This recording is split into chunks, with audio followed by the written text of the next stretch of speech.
Olá, gente, bom dia! Mais uma vez feliz de estar aqui com vocês. Espero que todos tenhamos uma ótima semana. Nossa história vem lá da Índia mais uma vez. E essa história foi escrita pela Betty Lindell.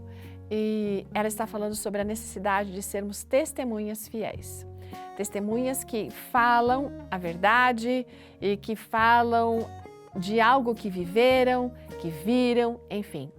E aí? Você é um tipo que poderia ser considerado uma testemunha fiel? Se a gente não é, nós precisamos aprender uma lição muito importante através da vida do rei Ezequias. Veja, todos nós somos testemunhas daquilo que Deus fez, daquilo que Ele é para nós e daquilo que Ele tem feito. Então, presta atenção. O Ezequias, esse rei, tinha ficado muito doente. É um tipo de febre alta que deixou ele acamado. O profeta Isaías disse para o rei Ezequias que ele iria morrer e o instruiu de colocar a sua casa em ordem antes da morte. Mas o rei Ezequias ficou tão triste com essa notícia.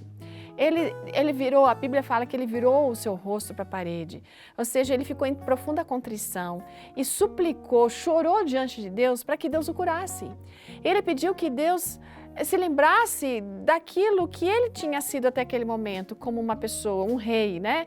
Que tinha um coração puro, que estava tentando sempre fazer as coisas certas diante dos olhos do Senhor.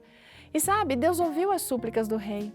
E daí Isaías voltou para falar com o rei e falou assim: Ezequias, Deus vai curar você e vai conceder para você mais 15 anos de vida. E como sinal de que isso vai acontecer, sabe, Deus mandou, como sinal de que essa era uma promessa que aconteceria, Deus mandou um outro sinal.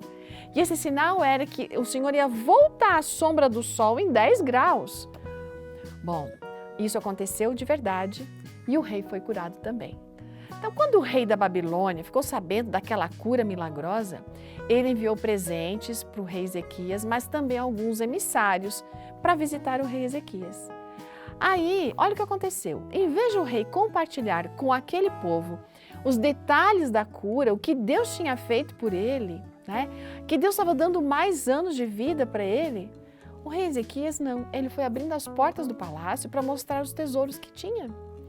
Infelizmente, o rei recebeu a glória naquele dia e não Deus. Ezequias não foi uma fiel testemunha naquele momento. O orgulho de Ezequias causou sérias consequências sobre o país dele nos anos seguintes, porque depois a Babilônia veio, já sabia tudo que ele tinha de riqueza lá, e depois levou tudo, sabia? Então, a escritora Ellen White escreveu o seguinte no livro Profetas e Reis, na página 204. A história da falha de Ezequias, que deixou de ser fiel à sua missão quando os embaixadores foram visitá-lo, está repleta de importantes lições para todos nós. Nós precisamos falar do quê? Da misericórdia e bondade de Deus. Nós precisamos falar das incomparáveis profundezas do amor do Salvador. Aqueles com quem entramos em contato dia a dia necessitam de nosso auxílio, da nossa orientação. Então, qual é a nossa influência sobre essas pessoas de jornada que a gente encontra aí? Qual é a nossa influência? A nossa influência é para falar para eles sobre o que a gente tem, o que a gente não tem, o que a gente fez, o que a gente deixou de fazer? Ou será que a gente está falando sobre aquilo que Deus nos dá dando de oportunidades, aquilo que Ele tem feito por nós? Será que a gente tem sido uma testemunha fiel? Será que a gente está aproveitando as oportunidades para abençoar a vida dos outros, contando como o Senhor pode nos abençoar, como Ele tem nos abençoado? A nossa oração devia de ser hoje assim: Senhor, nos ajuda a aproveitar cada oportunidade que a gente tem para testemunhar do Senhor. Porque, gente, pode ser a única chance que a gente vai ter de testemunhar para aquela pessoa, tá bom? Um ótimo dia, até amanhã, tchau!